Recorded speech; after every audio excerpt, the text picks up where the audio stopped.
আসসালামু আলাইকুম। নবম শ্রেণীর মানবিক শাখার প্রিয় শিক্ষার্থী কেমন আছো? সৃষ্টি সেন্টার স্কুল অ্যান্ড কলেজ কর্তৃক আয়োজিত অনলাইন ক্লাসে সবাইকে স্বাগতম। শিক্ষক পরিচিতি, আমি মোহাম্মদ ফরিদ মিয়া, সহকারী শিক্ষক, সৃষ্টি centre school and college Jamalpur. পাঠ পরিচিতি, আজকে তোমাদের পৃথিবীর অভ্যন্তরীণ ও বাহ্যিক গঠন নিয়ে আলোচনা করব। গত ক্লাসে আমি তোমাদের পৃথিবীর অভ্যন্তরীণ গঠন অর্থাৎ মাটির নিচের গঠন প্রক্রিয়া আলোচনা করেছিলাম। আজকে তোমাদের পৃথিবীর বাহ্যিক গঠন অর্থাৎ ভূপৃষ্ঠের উপরের গঠন সম্পর্কে আলোচনা করব। শিক্ষণফল, আমরা আজকে এই অংশ থেকে শিখব পর্বত, মালভূমি, সমভূমি বলতে কি বুঝো, পর্বতের প্রকারভেদ ও বৈশিষ্ট্য। আজকে আমরা কি শিখবো এখান থেকে? পর্বত, মালভূমি, সমভূমি কি এবং পর্বতের প্রকারভেদের এবং বৈশিষ্ট্য। পৃথিবীর প্রধান ভূমিরূপ, পৃথিবীর প্রধান ভূমিরূপগুলা কি কি? পৃথিবীর উপরের ভূমিরূপগুলা কি কি? অর্থাৎ শত শত বছর পূর্বে পৃথিবী এইরকম অবস্থা ছিল না। কালক্রমে পৃথিবীর বিভিন্ন ভূমিকম্প, ভূয়ালোড়নের ফলে কোথাও উঁচু, কোথাও নিচু, কোথাও পর্বতের সৃষ্টি হয়েছে। সেই অনুসারে পৃথিবীর ভূমিরূপগুলোকে তিন ভাগে ভাগ করা যায়। কয় ভাগে? তিন ভাগে। লক্ষ্য করো চিত্রটি, এখানে লক্ষ্য করে তোমরা বুঝতে পারবে এটা হচ্ছে সাগর, সাগরের উপরে হচ্ছে সমভূমি, যেখানে গাছপালা জন্মে, মানুষ জীবজন্তু বসবাস করে, ঘরবাড়ি নির্মাণ করা যায়, সেই অংশটুকু হচ্ছে সমভূমি। ঠিক এই যে সমভূমি থেকে উঁচু যে শৃঙ্গটা দেখা যায় সেটা হচ্ছে পর্বত।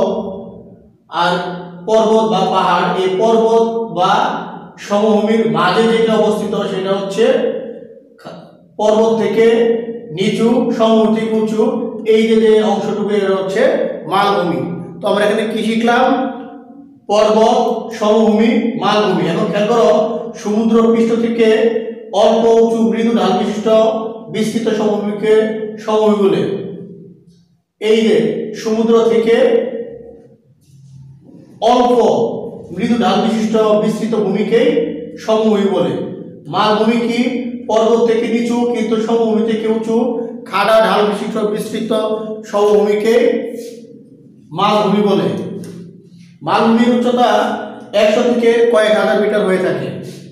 পরবর্তীতে হচ্ছে পর্বত, সমুদ্রতল থেকে অন্তত 1000 মিটার বেশি উঁচু, সমুদ্র তল থেকে 1000 মিটার পর্যন্ত বেশি উচ্চ বা খাড়া ঢাল বিশিষ্ট শিলাস্তূপকেই পর্বত বলে। পরবর্তী আমরা শিখব পর্বত বা পাহাড় কাকে বলে। আমরা পূর্বে জেনেছি, এক চিত্রটি লক্ষ্য করো,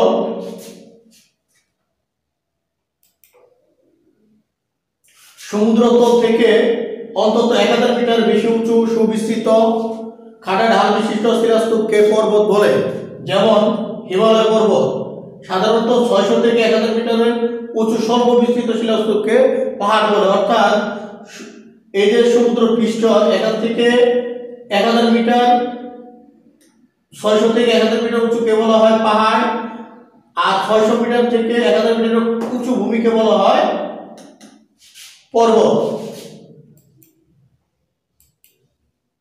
পর্বতের প্রকারভেদ আমরা জানি, পর্বতের প্রকারভেদ পর্বত পর্যন্ত উৎপত্তি ও গঠন প্রকৃতির ভিত্তিতে পর্বত 4 প্রকার: ভঙ্গির পর্বত, আগ্নেয় পর্বত, স্তূপ পর্বত, লেকলিক পর্বত। তাহলে পর্বত কয় প্রকার? পর্বত হচ্ছে 4 প্রকার। প্রথমত হচ্ছে ভঙ্গির পর্বত। ভঙ্গির পর্বত কি? আমরা একটা চিত্র দেখব, চিত্রটি লক্ষ্য করো। ভঙ্গির পর্বতের প্রধান বৈশিষ্ট্য হচ্ছে ভাস। খেয়াল করবে, এই যে ঢেউয়ের মতো যে অংশগুলো দেখছো এটাকে ভাস। ভঙ্গির অর্থ হচ্ছে ভঙ্গ বা ভাস। এই যে ভঙ্গ বা ভাঁজ থেকে যে পর্বতের সৃষ্টি হয় তাকে ভঙ্গিল পর্বত বলে। এরপর ভঙ্গ বা ভাঁজ থেকে ভঙ্গিল শব্দটির উৎপত্তি। কুবল পাললিক শিলা ভাঁজ করে যে পর্বত গঠিত হয় তাকে ভঙ্গিল পর্বত বলে। উদাহরণ: এশিয়ার হিমালয়, ইউরোপের আলপস, উত্তর আমেরিকার রকি, দক্ষিণ আমেরিকার আন্দিজ পর্বত। এই উদাহরণগুলো খুবই গুরুত্বপূর্ণ, তোমরা উদাহরণগুলো মুখস্থ রাখার চেষ্টা করবে। এ হচ্ছে ভঙ্গিল পর্বত। ভঙ্গিল পর্বতের প্রধান বৈশিষ্ট্য হচ্ছে ভাঁজ। তারপরে হচ্ছে আগ্নেয় পর্বত।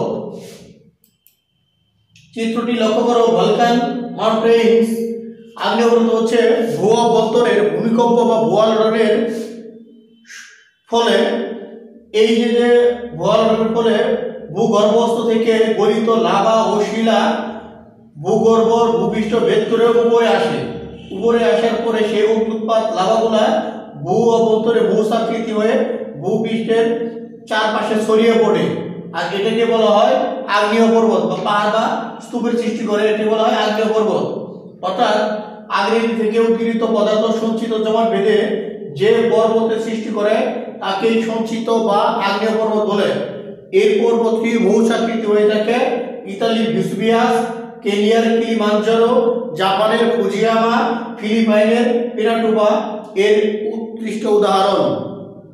পরবর্তীতে লক্ষ্য করো চ্যুতি স্তূপ পর্বত। আমরা স্তূপ বলতে বুঝি কি? পাহাড়, পর্বত, অর্থাৎ পুরো কিছু একের পর এক ভাঁজ করে রাখা, স্তূপ করে রাখা, একে স্তুতি বা স্তূপ পর্বত বলে। পর্বতটি লক্ষ্য করো, ভূয়ালনের সময় ভূপৃষ্ঠের, যখন ভূমিকম্প হয় ভূয়ালনের সময় ভূপৃষ্ঠের শিলাস্তরের প্রসারণ ও সংকোচনের ফলে ভূত্বকের ফাটলের সৃষ্টি হয়।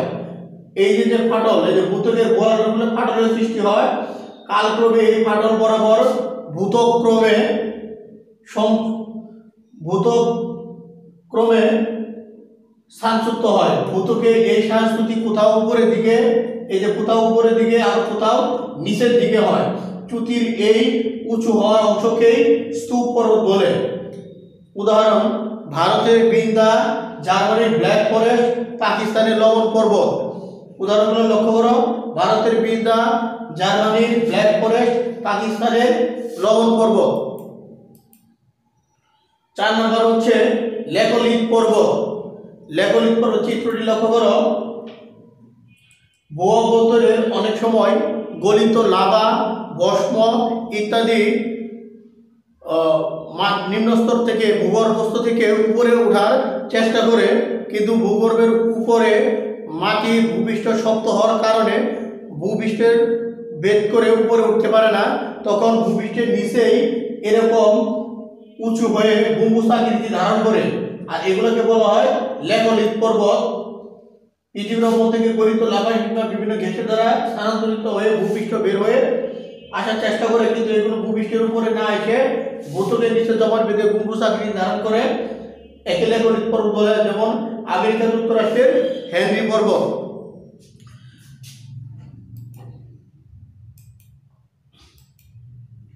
আজকের পাঠ থেকে একটি নমুনা সৃজনশীল এবং 10টি এমসিকিউ এইচটি করবে।